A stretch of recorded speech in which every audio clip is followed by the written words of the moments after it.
नमस्कार शेतकरी बंधू आणि भगिनींनो, हरभऱ्यामधील सगळ्यात मुख्य समस्या म्हणजे मर।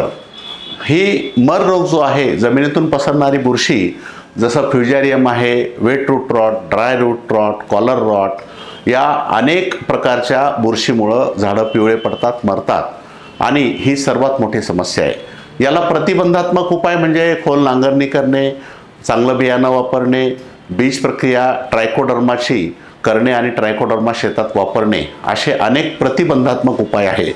पण हे केल्यानंतर सुद्धा पिकाचा फेरपालट वगैरे करणे, हे केल्यानंतर सुद्धा ही जमिनीत बुरशी 2-2, 3-3 वर्ष राहते आणि सतत तेच पीक घेत गेलं तर जमिनीतल्या बुरशीचं प्रमाण वाढते।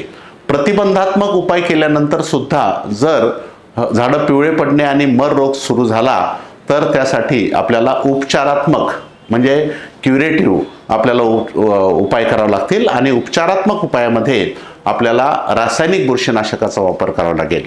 तर मर कुठल्याही जमिनीतल्या बुरशीमुळे जे झाडं मरतात त्यासाठी रासायनिक उपायामध्ये कमी मर असेल तर पिक्सल म्हणजे थायफेनॉट मिथाइल हे आपण वापरू शकता 40 ग्रॅम प्रति 20 लिटर, किंवा क्रिप्टॉक्स मेटलॅक्झिन अधिक मँकोझेप हे आपण रासायनिक बुरशीनाशक वापरू शकता, किंवा एलिएट 40 ग्रॅम प्रति पंप।